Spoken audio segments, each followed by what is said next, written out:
Hello there everyone, and welcome to the second part in our trilogy of the Dragon Campaign. The first campaign I ever ran, and if you want to learn about everything that happened before this point, go to the last video. This one is going to be all about this final battle and what happened right after it. I will tell you that since this video is covering a lot less than the last one, I will be talking about this one in more detail, more similar to how I'll be doing most of the videos in this series, but you know, this is just the beginning, so I'm kind of working out some kinks. That being said, enjoy the story. So the entire party is going into Uthros's chambers. They all walk into this giant room, and the door behind them closes. Most of this room looks like a giant cave. It goes on for a long while, and it's completely dark in the back, except for a few lights, but they can't make out what they see. But the focus of their eyes completely changes as something starts stepping out of the shadows. A ginormous dragon head that's at least 10 times as big as the entire party together is the head of the red dragon Uthros, the leader of the dragon resistance. He greets them in, congratulating them for making it this far, and condemning the Dragonborn commander and Stingy for betraying him. But they aren't afraid, at least they're not showing it. Phoenix steps up and offers to do this right, by starting with a competition of strength between him and Uthros. Phoenix is known to have incredible strength and be very strong with his fire, so he thinks he might actually be able to take on Uthros. Uthros laughs at him and accepts this challenge, extending his giant arm out to Phoenix. And Phoenix grabs onto it with his tiny hand in comparison, and right when they're about to start their strength contest, Uthros blasts fire from his mouth across the entire party, singing a lot of them, only a few able to make it out without getting scratched. Phoenix then begins pushing against Uthros's arm, not being able to budge it, but keeping him in place a little bit, until Uthros just throws him aside and begins attacking them. At this point, Phoenix tells the rest to go on without him as he's going to fight Uthros by himself, but Stingy said he won't let him and offers to stay. So now the entire party is leaving without Phoenix and Stingy as they stay here to fight Uthros. While that's happening, the rest of the party go deeper into Uthros's cavern, not being able to see much except for that light at the end. As they come closer and closer, they see that it's a giant cauldron holding the immortality potion, with the last few souls needed to be transferring into it. And on guard of this potion is a bunch of Dragonborn and the Thieves Guild. The party is about to attack them when the Dragonborn commander tells them to wait a second. He stands up tall and tells all the Dragonborn that they don't need to follow Uthros. Just look at this potion. It's just enough for a giant dragon like him, not enough for an entire army. He's using it for himself, for his own lust for power. He doesn't care who lives and dies, he only cares for what he can gain from it. Let us not continue this bloodshed for Uthros. Let us move forward and try to reach an agreement with the humans instead of attacking them in a battle that we will not win. He calls for all these Dragonborn to stand with them against Uthros and for the greater good of their kind. They all stand there for a second. Then after that, they all rally behind the commander and start attacking the Thieves Guild. McDonald's, Aaron, Calum, and Zenmo fight against the Thieves Guild as well, as Beleda and Camilla try to find a way to destroy this potion. The giant cauldron is way too big for them to actually destroy, and the potion itself they have no idea how to stop, as the last few souls are trickling into it. While he's thinking of this, the last soul goes into it, and the potion bubbles as it's done. Uthros can hear this bubbling from all the way across the cave as it echoes and echoes to him. And at that point, he stops fighting these two imbeciles and starts just going towards the potion in the back. Phoenix tries to go ahead of him, but he can't match the speed of Uthros. And Stingy tries to think of some way he can hurt Uthros. His slashes against him have been doing almost nothing because of his armor, his natural armor and his scales. And then that's when Stingy thinks of a unarmored place on Uthros's body, and he goes into Uthros's behind and starts tearing his way through it. A very bloody scene, one I won't make you think about for much longer, so let's go back to the other party. Later can hear the stomping of Uthros and is really trying to think of a way to stop this potion when he remembers an item that he has. An item that I didn't tell you about in the last video, but it is a very important item that he didn't think would be important. They are seeds. Seeds that when planted on the ground are just crushed. Make a tree instantly.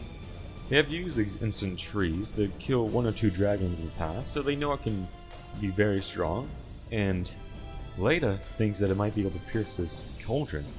So he chucks an instant tree seed into the potion and waits for it to grow, but it doesn't grow. It just sits in there, absorbing some of this potion.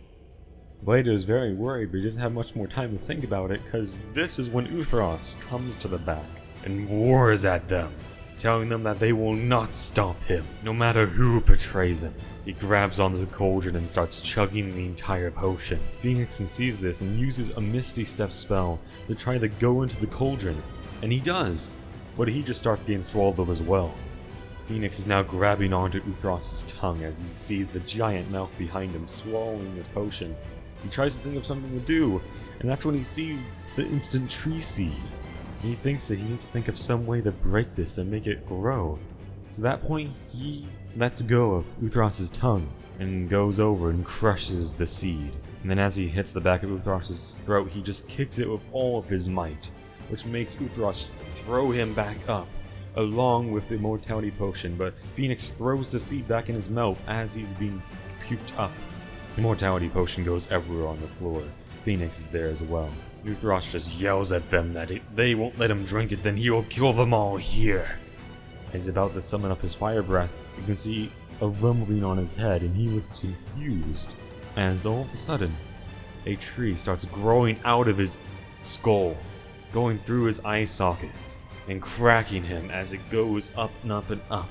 He screams agony as it goes and pierces his brain as well, and makes him completely brain dead as his body just falls onto the ground.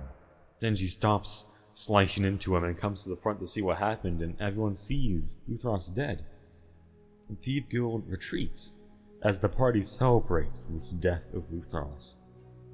But during that, there is one party member who is secretly picking up some of the immortality potion. But we don't have time to think about that because this tree continues to grow larger and larger, and it actually pierces the top of the ship. It goes across the entire top of the ship, breaking some engines, and making the ship self-destruct. They only have a few minutes to get out of the ship before it is destroyed, so everyone starts running out. They try to find an escape pod. They find one, but it's being taken up by some dwarves and some dragonborn. They find another, but that one's being taken up by some Thieves Guild members who get away before they can do anything about it. You keep going through all the halls, the Dragonborn commander trying to show them the way there, and that's when they find one escape pod. They start piling people into it, but that's when they realize that this escape pod can only hold 4 people.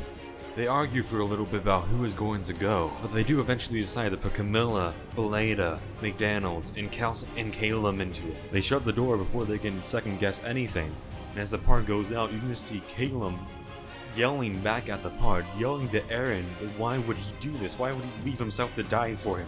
But Eren just continued going to the party as they try to find another escape pod. As they do, they run into some dragons who want revenge for what's happened here. They haven't heard about the rebellion against Uthros, and they are mad, so they start going after the party. The party runs away into a little corridor where they see another escape pod. And as they come to this one, they realize, again, this can only hold 4 people. The ship is going to blow up in 30 seconds, so they don't have time to find another one. And they also don't have time to discuss who's going to be the one left behind. So as people start to argue, Phoenix pushes them all in there, and then presses the button for it to launch off. Zenmo yells back. Eren looks shocked at Phoenix. The Dragonborn commander also looking a bit shocked, and Stingy just banging against the window, pleading for this not to happen. Phoenix just looks them off. He looks down at his weapons, looks back at the dragons who are chasing them, and he fights them for these last few seconds of his life as the ship